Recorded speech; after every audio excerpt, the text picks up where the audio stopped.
सगळं आपण आपल्या मुलांसाठी सगळं काही करतो. आईवडिलांचं कर्तव्य आहे, केलंच पाहिजे. पण तेच मुलं ज्यावेळी आईवडील म्हातारे होतात किंवा वडील पहिला जातात, आई मागं राहते, आई लवकर जाते, वडील मागं राहतात, अशा वेळी त्यांना एकटे पडू नये याची काळजी घेतात का हो? सगळीच मुलं घेत नाहीत आणि सगळीच मुलं घेतात असं पण नाही. म्हणजे काय काय मुलं घेतात काळजी, नाही असं नाही, पण काय काय मुलांना फक्त आणि फक्त आपल्या आईवडिलांचा पैसा आणि प्रॉपर्टी पाहिजे असते. म्हातार वयात त्यांना कशाला पाहिजे? प्रत्येक गोष्ट त्यांची हौसमौज करायची म्हटलं तर तुम्हाला कशाला पाहिजे? जरी त्यांच्या पैशानं तुम्हाला जरी म्हणजे द्यावं लागत नसलं पैसे, ते स्वतःच्या पैशानं जरी फिरत असले तरी तुम्हाला आता कशाला पाहिजे ह्या वयात? असं काय काय सुनांचं आणि मुलांचं मत असतंय. तर आज अशीच एक कहाणी घेऊन आले. काय होतं की मुलगा आणि सून ही दोघं जण फिरायला जाणार. त्या सासूबाई म्हणजे ती आई त्याची मुलगीची एकटी असते, तिचे मिस्टर वारलेले असतात. मग हे दोघं काय म्हणतात, आपण जाऊया म्हणून तिला फिरायला परदेशात जायचं असतं. मग सगळं सांगतात की आत्ता विजा तयार आहेत, पासपोर्ट तयार आहेत, आपण तिघं फिरायला जायचं आहे. मग ही सगळं बॅग वगैरे सगळं पॅकिंग करून रेडी बसलेली असते आई. आईला पण वाटतंय मुलगा आणि सून मला फिरायला न्यायला लागल्यात, खूप कौतुक वाटतंय ना. तर खूप खुश असते ती. एकतर अशा वेळी एकने जर मिस्टर वारले तर खूप एकाकी वाटतं ना महिलांना, किंवा दोघातलं एक जरी वारलं तर दोघं पण एकदम म्हणजे फील करतात. तर तिला खूप आनंद होतो. ती सगळ्यांना सांगून ठेवते, मी माझ्या मुलग्याबरोबर आणि सुनेबरोबर फिरायला चालले, पॅकिंग वगैरे सगळं करून ठेवते. आदल्या दिवशी रात्री काय होतं हे दोघं सांगतात, उद्या सकाळी लवकर 4 वाजता आपल्याला निघायचं आहे आणि आता जरा विश्रांती घे, झोप तू. मग ही काय झोपत्या निवांत. तर अर्ध्या रात्रीच ती दोघं हिला एकटीला सोडून निघून जातात.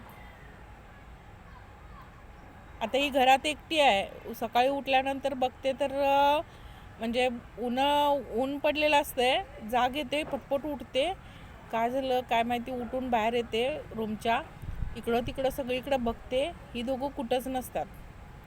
फोन लावते तर फोन ऑफ असतो, स्विच ऑफ असतो. मग थोड्या वेळानं लक्षात येतं की ही दोघं गेली. घरातलं म्हणजे सामान वगैरे नाही म्हटल्यानंतर लक्षात येतं तिच्या की ही दोघं गेली, पण मला नेलं नाही. ह्या गोष्टीचं खूप वाईट वाटतं तिला. इतकं ती म्हणजे खूप जास्त वाईट वाटतं, रडते. एकटी का असं केलं असेल? न्यायचं नव्हतं तर मला सांगायचंच कशाला? न्यायचं नव्हतं तर आधीच म्हणायचं येऊ नको म्हणून. असं तसं सगळं खूप जास्त त्रास होतो तिला. मग तरी पण एकदा ट्राय करूया म्हणून फोन लावते परत एकदा फोन लावल्यानंतर फोन उचलला जातो आणि मग मुलगा म्हणतो, आई तुला खूप त्रास होईल, तिकडं चालावं खूप लागतं म्हणून आम्ही दोघं चालो आणि म्हणून तुला आम्ही काही सांगितलं नाही, तुला त्रास नको म्हणून तू घरातच 8 दिवस आराम कर. झालं, तो दिवस पूर्ण रडण्यात घालवते. संध्याकाळी शांत विचार करते आणि निर्णय घेते. सकाळी उठते, आवरून आपलं सामान वगैरे घेऊन घरातनं बाहेर पडते. आणि 8 दिवसानंतर ज्यावेळी सून आणि मुलगा येतो त्यावेळी त्याला घराचं चित्र जरा वेगळंच दिसतंय, बदललेलं दिसतं. बंगल्याच्या समोर येतो आणि बघतो तर तिथं वॉचमन वेगळाच असतो. वॉचमन वगैरे आधी काय यांच्या घराला वॉचमन नव्हता ना. मग वॉचमनला विचारतो तू, हे तुम्ही कोण लोक आहे, काय करायला लागलाय, हे माझं घर आहे. मग तो म्हणतो, साहेब तुम्ही कोण आहे मला माहीत नाही, पण हे घर माझ्या मालकांनी आत्ताच 5-6 दिवसापूर्वी विकत घेतले, त्यामुळं तुम्ही त्यांच्याशी संपर्क करा म्हणून तो नंबर देतो. मग हा काय करतो, लगेच आईला फोन करतो. मग आईला विचारतो, तू असं कसं करू शकतेस, घर तू कुणाला दिलंयस? तर मग ती आई म्हणते, बघ ते घर माझं आहे, माझ्या नावावरती आहे, मी ते घर भाड्यानं दिलं आहे आणि मी आता वृद्धाश्रममध्ये राहायला आलो आहे. मग हे म्हणतात, आम्ही कुठं जायचं? ती म्हणते, तुमचा प्रश्न आहे तो, तुम्ही कुठं जायचं? इतके दिवस तुम्ही ज्यावेळी मला फसवता त्यावेळी हा विचार केला होता का?